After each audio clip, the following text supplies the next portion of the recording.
Pada suatu masa, ada sebuah kerajaan Kediri yang berada di Jawa Timur. Kerajaan itu dipimpin oleh seorang raja, yaitu Tunggul Ametung. Rakyatnya makmur dan tentram, hingga pada suatu saat kerajaan tersebut diserang oleh kerajaan lain. Halah, sudah Paduka, tidak usah risau begitu memikirkannya. Kerajaan kita akan diserang oleh kerajaan lain, Buijo. Apalagi kita kekurangan oleh perang. Bagaimana ini? Maaf Paduka, bagaimana jika kita mencari panglima perang lagi di desa-desa? Boleh juga itu, Buijo. Baiklah, kuperintahkan kau untuk mencarinya. Carilah seorang kesatria yang gagah dan siap menjadi pasukan di kerajaan kita. Baik Paduka, saya akan mencarinya dan segera memberitahunya kepada Paduka. Kebo Ijo pun bergegas untuk mencari panglima perang baru. Sampai pada suatu saat ia bertemu dengan Ken Arok. Terlihat tubuh Ken Arok yang gagah sedang berlatih bela diri pekarangan. Kebo Ijo pun merasa bahwa ialah orang yang dia cari.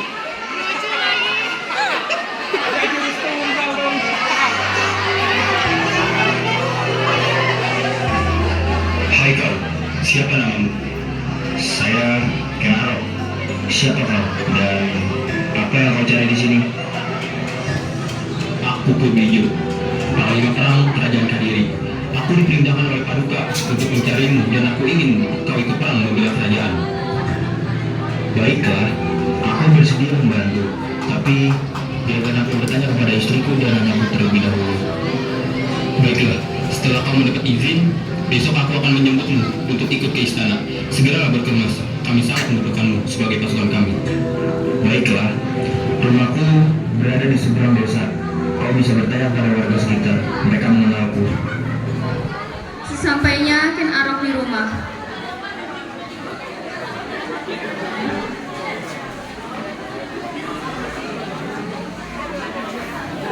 Istriku, aku pulang. bagaimana dengan latihanmu? Latihanku sudah semakin maksimal, istriku.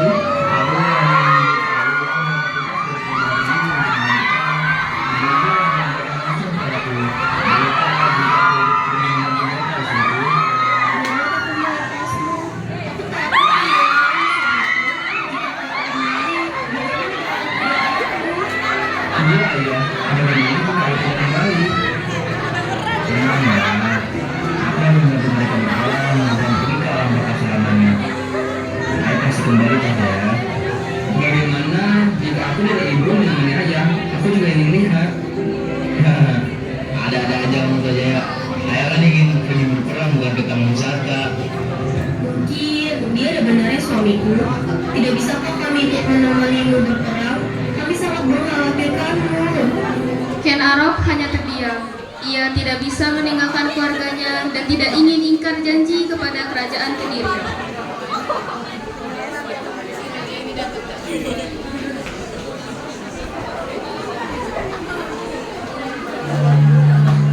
Baginda, ini dari keluarga Ken Arok. Selamat datang di kerajaanku. Terima kasih Paduka atas kepercayaan yang telah Paduka berikan kepada saya. Izinkan istri dan anak saya untuk tinggal di sini, Paduka. Tentu saja Ken Arok, kau dan keluargamu sudah menjadi bagian dari kami. Bersama saya akan saya antar ke kamar tuanmu. Di saat itulah pertemuan antara keluarga kerajaan dan keluarga Ken Arok. Semuanya bersahabat dengan baik, begitu juga Anusapati menjadi sahabat Tujaya di kerajaannya. Disitulah Ken Arok mulai merekahkan rasanya secara diam-diam terhadap Ken Dedes.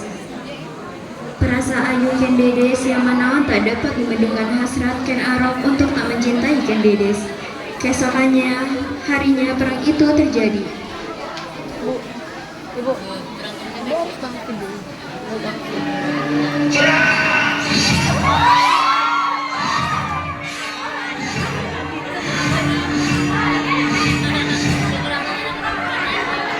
Terima kasih Arok, tak sia-sia aku memilihmu sebagai pasukanku. Aku menyukai cara dan strategimu. Atas wewenangku, aku sekarang akan mengangkat Ken Arok sebagai panglima kerajaan yang baru. Terima kasih, Baruga. Sudah, Ken Arok. Tidak perlu begitu. Ingat, kau sudah menjadi bagian dari kami. Di saat itulah hari di mana keluarga kerajaan bersuka cita. Mereka bergembira atas kemenangan perang, juga atas terangkatnya Ken Arok sebagai panglima baru kerajaan. Hari berlalu cepat, euforia tak terbendung masih begitu terasa, tapi tidak bagi Ken Dedes. Pada suatu malam, Ken Arok melihat sosok Ken Dedes yang sedang terlihat melamun sendirian.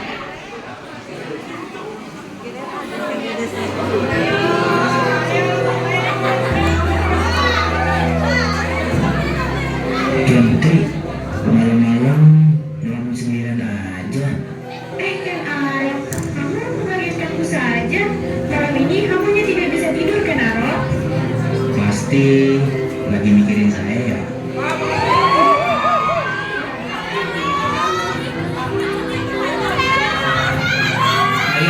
Ayah sedang apa? Iya, ibu juga ngapain di sini? Tadi ibu tidak sengaja bertemu dengan Ken Arok. Dan Putri kenapa tidak tidur? Aku sudah tidak bisa tidur, Kak Jaya. Lalu aku bertemu dengan Ken Arok di sini.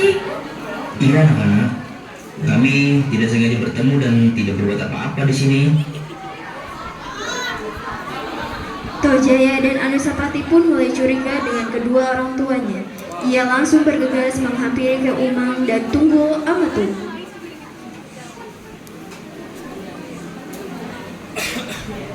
Ibu, ayah, Ada apa dengan ayahmu? ayah main mata ibu.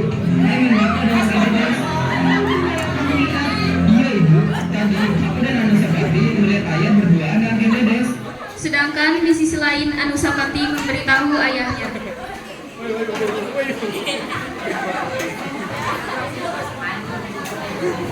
Ayah, ibu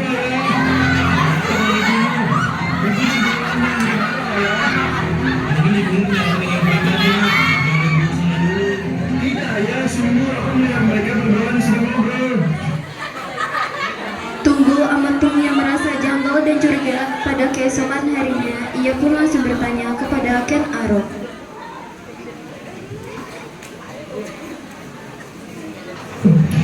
Kenapa? Apa yang kau lakukan dengan istriku kemarin malam? Tidak, tidak seperti apa yang dipikirkan Baruga. Awas saja jika kau berani menggoda istriku, aku hancurkan dirimu. Ken Arok pun mulai merasa muak akan ancaman Tunggul Amatu.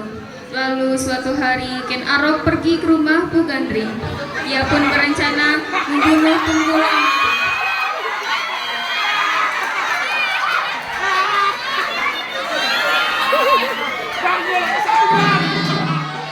Apa yang membuatmu datang kemari? Aku terus dengan diri dan mencari orang kaya itu. Tapi waktu 7 hari 7 malam. Baik ya. Eits, mau gratisan loh. Kamu piro?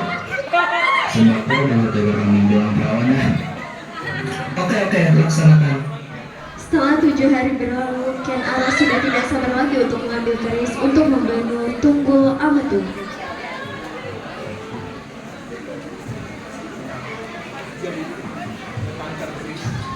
Kang Jaya? Iya. Ayah keluar sebentar ya, penting sekali nih. Jika ibu mencari ayah, bagaimana? Katakan saja pada ibumu, ayah ingin mencari obat. Baiklah ayah. Ken Arok pun meminta izin kepada Tunggul Amatu.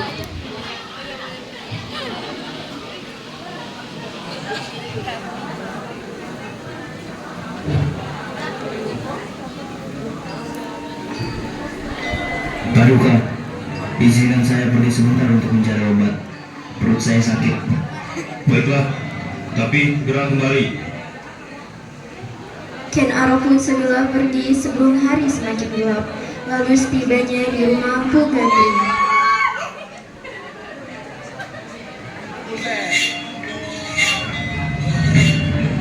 Apa yang membawa kembali? Mengulangi janji ya? Iya, Bu Gandring. Maafkan aku Kenarok, kerisnya belum jadi. Aku sudah tidak sabar lagi. Kenarok, jangan di situ. saja dan langsung pergi. Malamnya, Ken Arok pun meluruskan rencananya untuk membunuh Tunggul Ametung. Saat Tunggul Ametung tertidur lelap,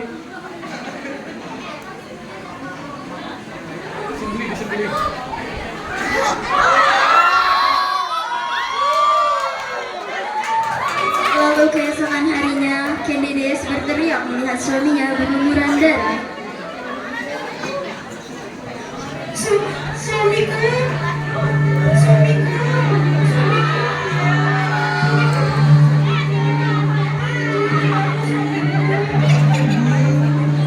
Iya, ada apa dong?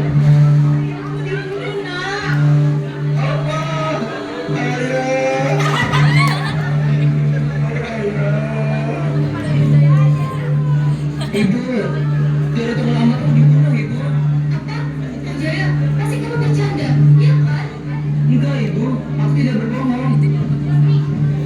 Dona Putri. Yang sabar, Dona Putri. Semua akan baik-baik saja.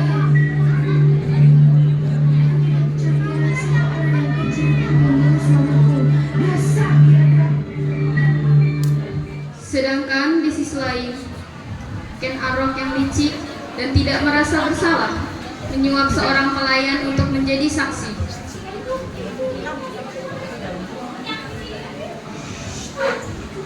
Hai kau, akan kubayar sekarang emas dengan syarat kamu menikah Bu Ijo sebagai pembunuh Tunggul Ametung. Baik, Moro. Tapi kalau saya ditangkap KPK, bagaimana, Moro? Please deh, zaman ini bukan zaman gayus sambungan tahu. Tapi saya takut, Moro. Bagaimana jika ketahuan? Sudah, jangan banyak bicara, lakukan saja. Kebo Ijo pun dibawa menghadap Ken Dedes oleh pelayan tersebut.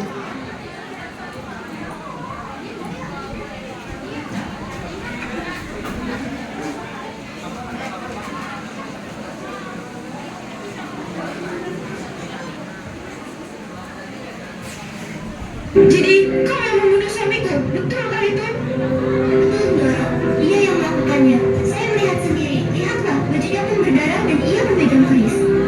Biadab kamu harus merasakan penderitaan suamiku. Ibu, kasihan ya ke Bu Ijo. Betul nak, tapi biarkanlah dia memang bersalah dan dia pantas mendapatkannya. Baik Ibu, tapi Anusapati masih terpukul Bu. Tapi apa itu baik? Baiklah Ibu. Malamnya, Ken Dedes sedang menangis di kamarnya.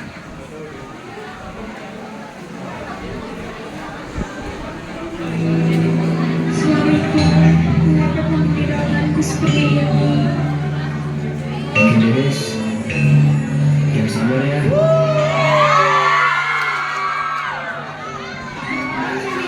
Itu berarti kakak berjalan dengan dirimu.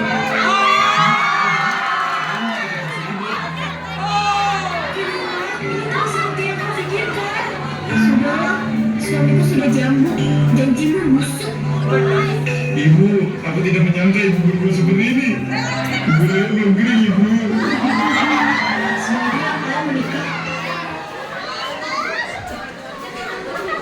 Akhirnya, Ken Arok dan Ken Dedes resmi menikah.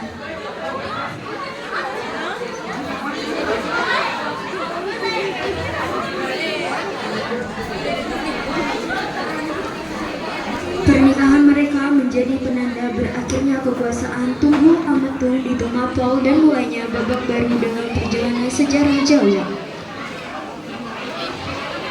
Bagi Ken Arok, pernikahan ini bukan hanya tentang cinta kepada Ken Dedes, tetapi juga menjadi langkah penting dalam mewujudkan cita-citanya menjadi seorang penguasa. Sementara itu, Ken Dedes yang dikenal sebagai perempuan yang diyakini membawa wahyu ke Prabu, kini mendampingi Ken Arok sebagai permaisurinya.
saking kerajaan Kediri, kanthi ikhlas, tanpa wedaring, katresnane Mas Arok marang aku.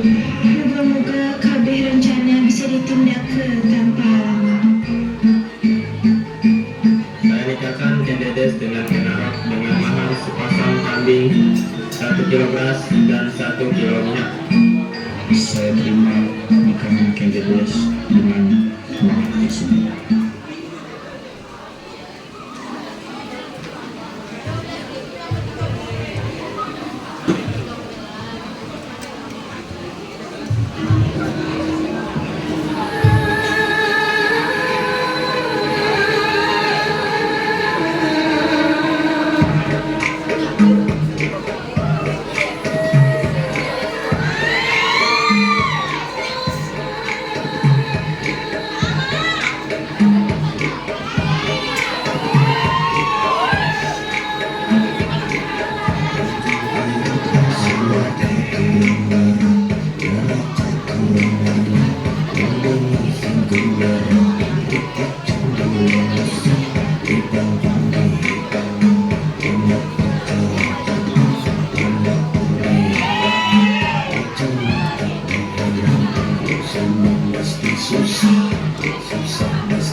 Atas nama KPU yang memperkenalkan dan beliau mengizinkan kita menyampaikan amanah pesan kenal Dedes Dedes pertanyaan saya dari semuanya bukan dengan prinsip menyerang tapi dengan janji meneruskan di dalam kegiatan seluruh umat pesan Dedes untuk kenal Kandaran putri yang berada di sebagai rumah bahagia. Ibu yang sabar ya Bu. Iya nak. Ibu maafin ibu saya ya. Ibu terluka. Semua telah terkubur bahagia, namun lambat laun Anusapati mendengar kabar apabila Ken Arok telah membunuh ayahnya. Apa benar Ken Arok membunuh ayahku? Tapi atas dasar apa? Saudaraku, ada apa dengan dirimu? Kau tidak selesai gelisah. Tidak apa-apa. Anusapati pun meluruskan rencana jahatnya.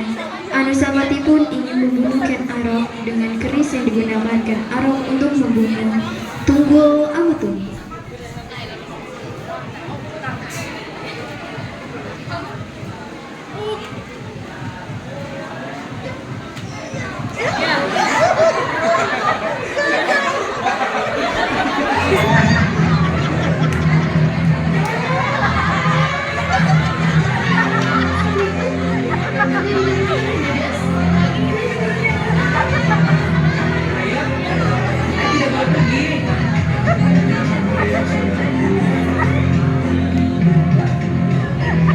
Tojaya pun tidak pernah berpikir Anusapati yang membunuh ayahnya.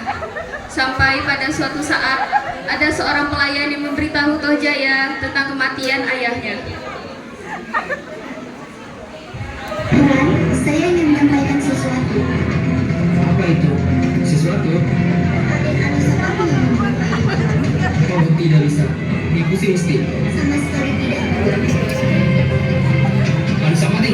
Apa sih? Kurang ajar kamu. Kamu membunuh ayahku. Hello, salah siapa ya? Tojaya pun langsung marah dan menghampiri Anusapati dengan membawa keris ayahnya.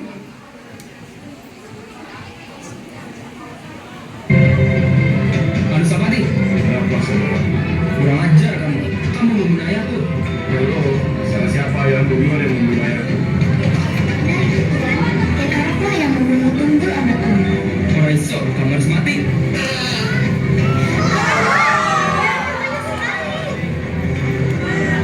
Akhirnya Tojaya menjadi Raja Singosari. Namun Tojaya pun ikut meninggal dibunuh oleh keturunan dari Anusapati. Akhirnya baik Tojaya maupun Anusapati tidak menjadi Raja Singosari.